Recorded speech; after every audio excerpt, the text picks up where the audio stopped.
Hey guys, just doing a quick video update. This one's going to be kind of different. I'm going to show you the minor changes that I did, talk about what we got going on, future mechanics, and other big news. So we'll go ahead and get started. You can see it says busy for calls down at the bottom. You just press F8 to toggle that.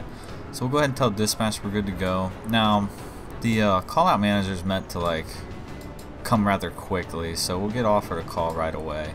We'll go ahead and load in. Currently we've only got one call out in. The call out manager is in, but this is the debug build, so you guys will kind of have to bear with me. And I started work on getting the AI logic for handling and helping at the scene. He won't always carry that bag around, but for now he's going to carry that bag around. In future versions he'll be getting it out of the truck, coming to assist you. You'll be able to give him commands and certain gears you need. And while you're the primary care provider on the scene as a paramedic, he'll be kind of assisting you through everything. So you can see we got one that's 1.2 miles away. That's kind of far away. And we'll go ahead and zoom over here. And some of these are static locations that I even borrowed from other people. You know, in the future I'll be switching to a system that randomly generates locations and so forth. So if you're watching this and you see all these locations as yours, it's like I just saved about 20-30 minutes of work by using these areas that I found on the internet. So you see as we pull up, be laying on the ground over here, and I'm still working on the finesse of some of the animations, and something could easily go wrong right now, but we'll talk about that in a bit. So now once you get closer, you'll have a bunch of unknowns. You won't know the victim's name. You'll have statuses for breathing, bleeding, unconscious, possibly overdose, and possible shock. I'll adjust those and make those more realistic as I continue to consult with people in the future, and you'll even be able to go down there and make selections and choices off of that. You'll also have a partner menu and so forth. Right now when we come up to the scene, he just administers CPR if I press E. In the future you'll have to assess the situation, doing airway, breathing, circulation checks and so forth to determine the proper course of action. And so when we go ahead and hit that, you kind of see it bebops through, surround some of its animations. And the partner should be loading into the back of the truck to grab gear, but he's been acting pretty lazy and pretty shady lately. So now he would come out with the bag, and more often than not he's just going to stand there. And we'll go through the regular normal process that I kind of showed you guys in the preview of doing CPR. And yes, her eyes are probably still open and acting weird. I'll get access to those and those animation restrictions in the near future. And when I say that because I'm going to be moving from the current .NET framehook stuff that's out there, and I'll be moving to the Rage hook.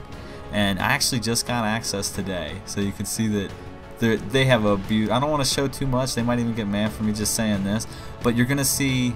Oh, so you can see this lady died. So now there's different outcomes for CPR, and in the future we wouldn't give up just like that for no reason.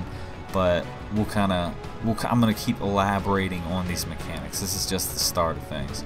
And I'll handle disposal of the body, possibly getting the stretcher out of the vehicle, loading her in, and taking her to the appropriate location to offload her.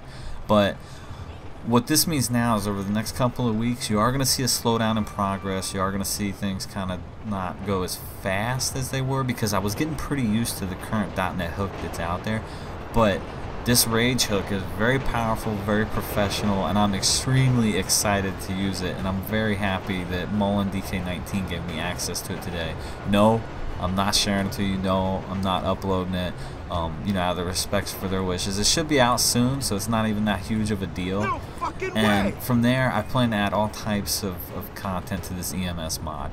Now, once LSPDFR also releases, you're gonna see the actual progression of this mod also kind of deteriorate a little bit, and I say that mainly because I'll be also making cop mods, and I'll also be playing a lot and doing patrols as well.